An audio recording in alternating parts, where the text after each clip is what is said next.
Isso daí é quando ele ia fazer Teu Mar e o Tendal, né? Mas não é uma locação do Teu Mar e o Tendal, mas é a abertura dele. A minha mãe que sempre acompanhava ele em tudo. Eu também, viu? Eu era menina, mas acompanhava. Olha nós aqui. Silvio, Ieda e eu. Olha que bonitinho. Eu era muito brava, era uma menina muito brava. Ah, olha que chique. Agora, assim que os homens iam numa festa, é um pouco diferente de hoje em dia, né? Veja que lindos. Baiano de Tênis é onde aconteciam essas festas. E era no Havaí, festa no Havaí. Todo mundo tinha que ir de branco e colocar esses colares. Papai filmou isso. Olha ele aqui filmando, alguém fotografou ele, olha ele aqui, não é? Com a Kodak Special. Ele estava em todas, né? Ele foi um homem muito bonito. Ah, olha aí.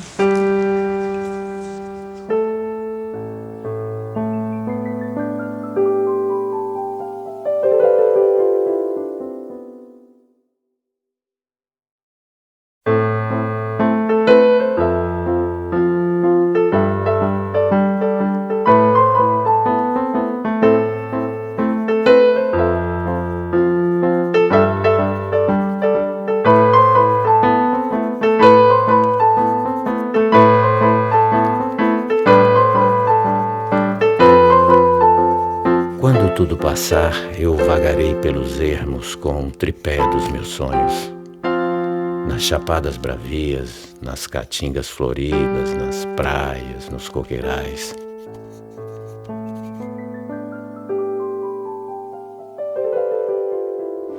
Olha, falar de Alexandre é falar de muitos homens, porque Alexandre não foi uma coisa só, né? Em primeiro lugar, ele foi meu pai. Depois, ele era dentista. Ele escrevia. Ele tinha o seu radioamador que se interessava, ele fazia pequenas peças de ouro, de escultura em ourives. Ele nasce em 1908, ele tem uma vida social bem situada, do ponto de vista da sua classe, quer dizer, ele vem de uma aristocracia interiorana, rural, baiana, por parte de mãe, ele vem de uma ascendência italiana, por parte de pai, se desponta como sendo um cineasta, mas ele não foi só isso, quer dizer, a história de Alexandre Robato tem que ser contada a partir de muitas histórias. Então, se me perguntassem, naquela ocasião, seu pai é o quê? Meu pai é dentista, meu pai é professor, depois é que ele dizer que ele era cineasta. É um casamento. Veja que linda, linda, linda, linda.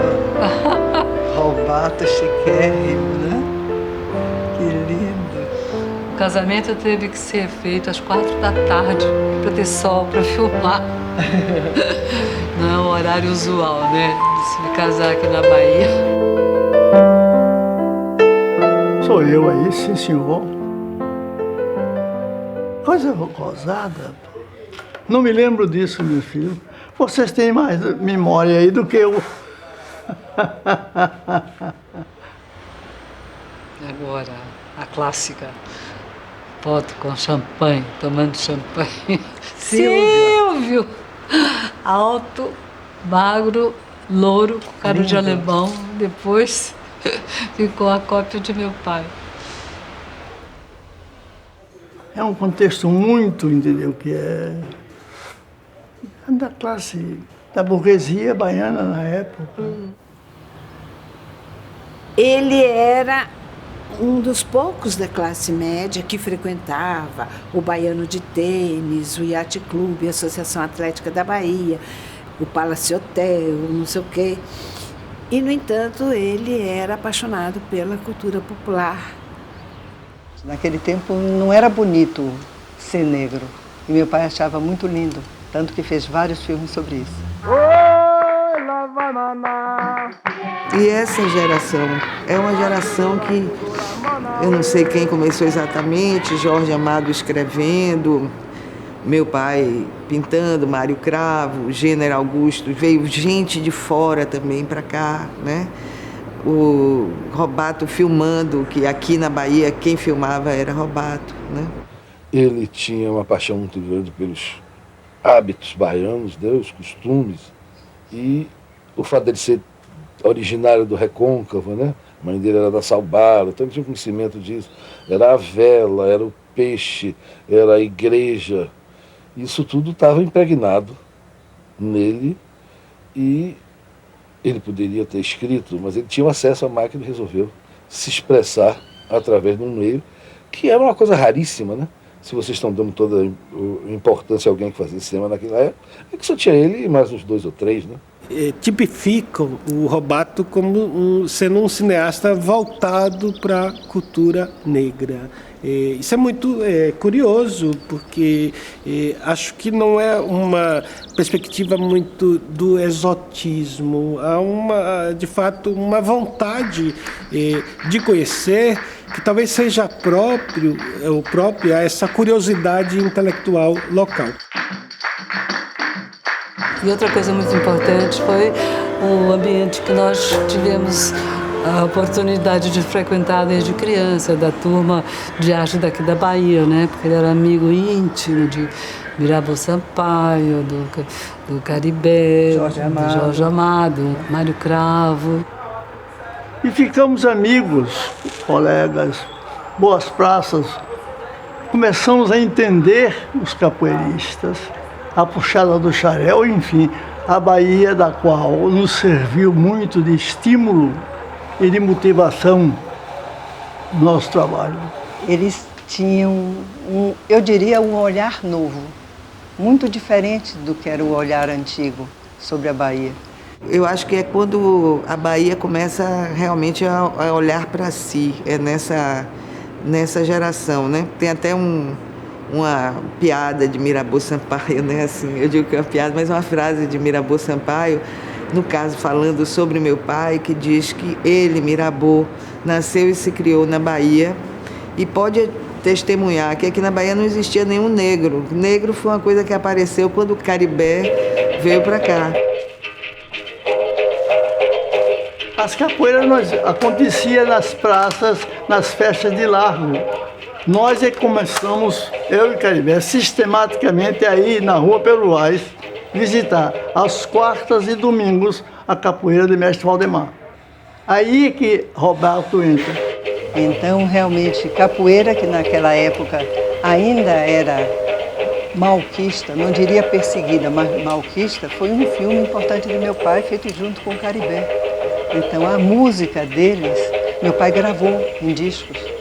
Então, a música de samba de roda, né, de candomblé. Então, foi todo um olhar africano. Caribé acompanhou muito meu pai em filmagens. Ele fez storyboards de filmes. Mas Caribé era mais como guia de Robato, não? Robato é que fazia o filme mesmo. Caribé como artista, como guia artístico.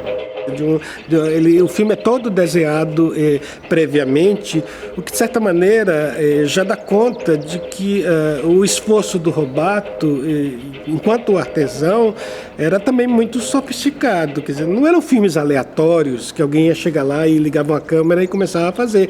Eram filmes que seguiam determinados roteiros, que buscavam determinadas, digamos, formas expressivas para serem filmes. Mestre Bimba, esse era muito amigo nosso. Está aí, Mestre Bimba.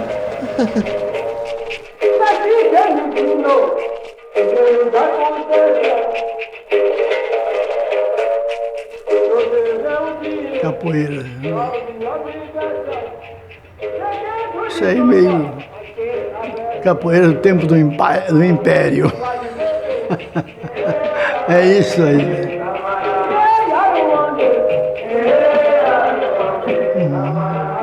Vamos ver se eu identifico.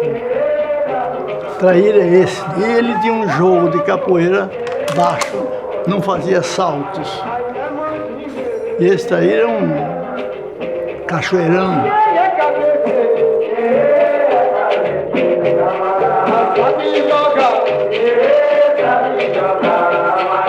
Isso é que é a demonstração da excelência do capoeirista. Não pode. Ele compra um brinquedo, mas não pode sujar a roupa do outro. É a coisa mais escrota que se diz se você for jogar, comprar uma brincadeira e passar o pé e sujar o outro. É um negócio. São sutilezas desse tipo, essa aí, tá vendo aí? Tem que fazer tudo com chapéu e sem sujar.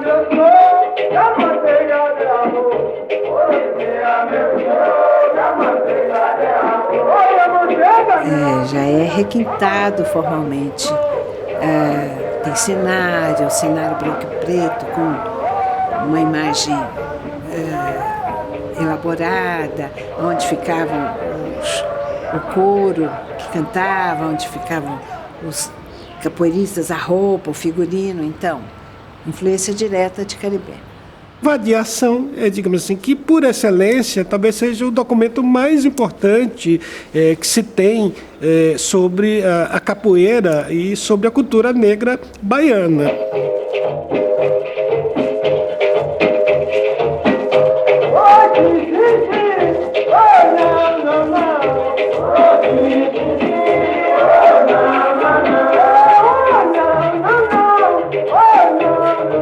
Nos anos 30, Robato começou a fazer filmes sobre saneamento, rede de esgotos.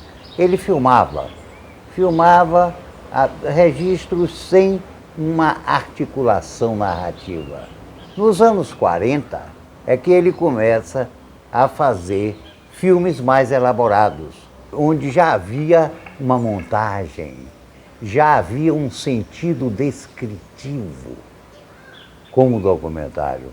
Considerando isso, começa a história do cinema baiano com Alexandre Robato Filho, que é considerado o grande pioneiro do cinema baiano.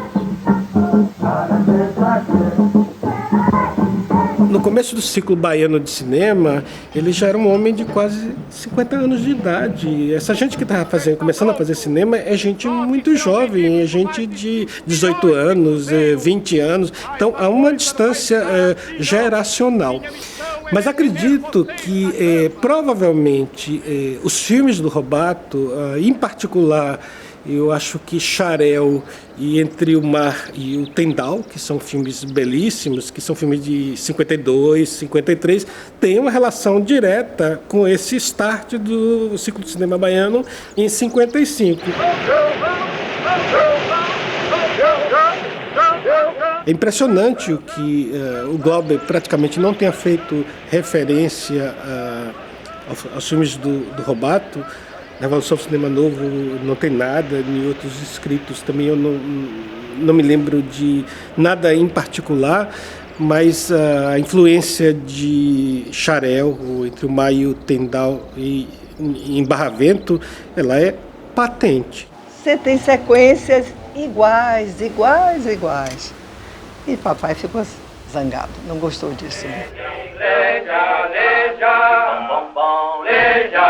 O Xarel é lindo, é emocionante, me reporta tudo, a questão da fotografia, da beleza estética em si, e a lidar com aquela gente, com aquela comunidade, com os detalhes, as expressões. O Dr. Robato tinha uma coisa muito bonita, ele ia no detalhe do rosto de uma pessoa que estava ali só olhando. Desse filme ele fez duas versões, uma chama Entre o Mar e o Tendal. O Tendal é o lugar onde eles, a tenda onde costuram as redes. As redes eram todas de linha, uma espécie de um caruá, e o próprio peixe danificava. Eles tinham que o pescador passa a vida inteira entre o mar e o Tendal, daí tem essa coisa. Depois ele fez uma versão mais compacta, esse era um filme de 20 minutos, que chama de Xarel.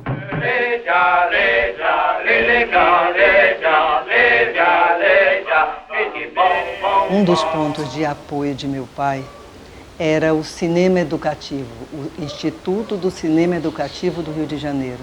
O presidente era um grande amigo dele, Humberto Mauro. Meu pai ia lá e entregava todo o material a um técnico chamado Manuel. Esse homem tornou-se grande amigo do meu pai e foi ele que cuidou, gerenciou o processo de revelação desses filmes, de receber, de mandar, além do cinema educativo ter sido um freguês com tunais, tudo que meu pai fazia, eles compravam a cópia, eles facilitavam o uso e ainda remuneravam por esse equipamento. Robato era um artesão, quer dizer, e como artesão ele foi se esmerando progressivamente, foi aprendendo a fazer filmes. Tem filmes deles que têm até deficiências técnicas, mas você vê que progressivamente ele vai se sofisticando tecnicamente, esteticamente.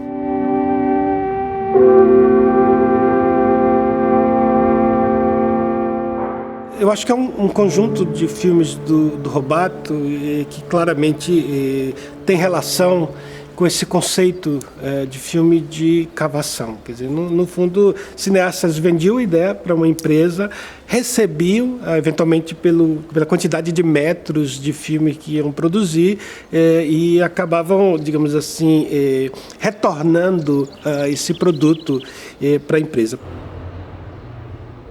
Mas se você olha agora, você vê que era um artístico também esse, né? Hoje você pega um filme dele sobre o cacau, você vê coisas que você fica assim, um cacau sendo carregado em caçoais de jegues assim enormes. A Fazenda Ovesp está equipada com as mais modernas instalações para o preparo, fermentação e secagem do cacau.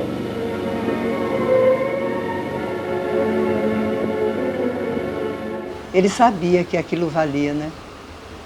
Ele filmou as boiadas, né? Os vaqueiros todos, né? Quer dizer, ele foi prolongando o olhar dele, saiu um pouco da cidade de Salvador e começou a ir mais para longe, né? Muita coisa sobre pecuária no interior da Bahia, sobre hidroelétricas que ele fez, alguns filmes. Filme sobre Rui Barbosa, como ele fez, é um filme, do ponto de vista histórico, assim, da maior importância. Há um único documento que existe, que mostra quando retornou os restos mortais do Rui Barbosa para ser depositado aqui no Fórum Rui Barbosa.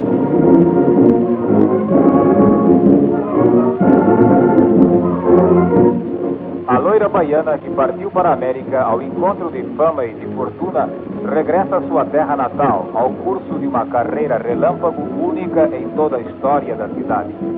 Em 4 meses de uma vida fabulosa... O filme de Marta Rocha é um filme de cavação. É tanto de cavação que eles são obrigados, digamos assim, a fazer uma trajetória saindo do aeroporto para ir até lá no Largo de Roma para visitar a fábrica da Fratelli Vita, que não estava previsto rigorosamente no projeto.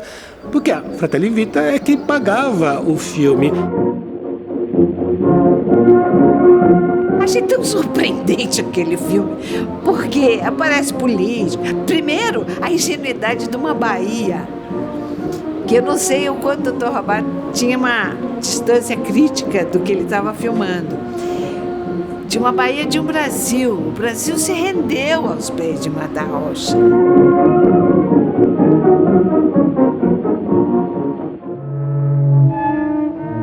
Os 2 últimos filmes, que são, na verdade, dirigidos pelo Silvio, que é o Invenções e que é o Igrejas. Eu vi o Dr. Robato acompanhando o Silvio, ele respeitava totalmente a direção de Silvio. Ele não contestava, não dava uma de pai, nem de diretor. Ele estava como fotógrafo.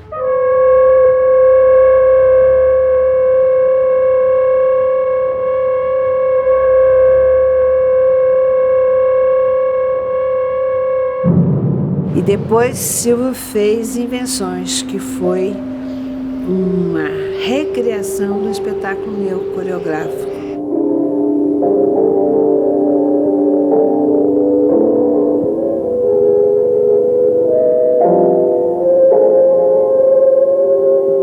ele filmava sempre. Eu tenho um filme, deveria ter, mas ele filmou desde que nasci. E é da mesma coisa. Silvio, todo aniversário de família dos meninos, ele filmava. Um casarão enorme, fantástico, 4 andares, que dava para todas as maluquices da família. Cinema, câmara escura, festas, muitas festas. E muita coisa de meu pai se perdeu, porque ele queimou, né? Com medo que explodisse. Porque no cinema educativo, no Rio de Janeiro, teve uma explosão. Então, todo mundo que tinha celuloide em casa ficou achando que ia explodir também. E também era, porque não estava nem com ar-condicionado, quer dizer, não tinha condições de armazenamento.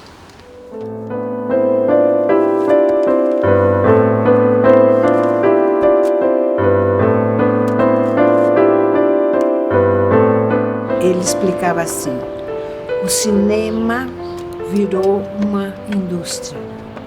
O cinema depende agora de uma produção a nível industrial. E eu vou cair fora porque eu não sou um homem de indústria, não sou um empresário. E quando ele morreu, eu estava em São Paulo, entrei no avião correndo, chorando, chorando, chorando. Na mesma hora, né, a gente partiu para chegar aqui, né? Aí eu me lembrei da frase dele: mesmo a caminho do cemitério, deve-se aproveitar o passeio. E eu comecei a me sentir melhor, você sabe? Eu digo, olha, velho Robato, eu vou aproveitar essa viagem aqui. E essa apenas mais uma boa razão para se recuperar Robato, quer dizer, para se recuperar esse humor típico, para se recuperar a irreverência, quer dizer, todas as coisas que pontuam a vida dos realizadores, mas que eventualmente a sua obra não revela. A sensação que eu tenho é que o cinema, para Alexandre Robato, era um paraíso em que ele se isolava, de certa forma, ao mesmo tempo que se encontrava dentro da cidade como pioneiro. Eu acho, não sei, que ele gostaria de ter feito um longa-metragem, né? Tanto que ele escreveu Raimunda que Foi, pensando no roteiro. Robato, o seu livro Raimunda que Foi mostra em cada página uma montagem, a bem dizer, cinematográfica. Houve de sua parte a intenção de seguir um roteiro? Eu não sou romancista. No campo da criatividade, eu me projetei como cineasta. O romance é pautado num roteiro que fiz com intenções puramente cinematográficas. Raimunda que Foi seria o testamento cinematográfico de Alexandre Robato. E seria o coroamento de sua carreira, porque ele iria unir nesse filme o seu pendor de documentarista com a ficção. E por que não fez o filme? Reconhecimento das limitações impostas pelo sistema, além das minhas próprias, meu amigo. O pioneirismo foi condição cotidiana da árdua tarefa de Robato. Ele agora, sessentão, em plena juventude intelectual, diante dos leitores de Romance em Punho, Raimunda que Foi. O cenário é o recôncavo. As figuras foram retiradas da vida. Ao enveredar pelos caminhos da literatura, Robato o faz pleno de experiência humana e cultural. Para seus amigos, uma alegria, mas não uma surpresa. Múltiplo e incansável, Alexandre Robato Filho prossegue seu caminho vitorioso. Jorge Amado. Os pescadores falarão de uma vela deslizando nas noites de banzeiro entre os barcos paralisados. Os homens me sentirão nas sombras projetadas da minha obra. Mas eu permanecerei na beleza irrealizada. Na ação surpreendida, no ritmo pressentido das sequências de todas as fitas que eu não fiz.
Música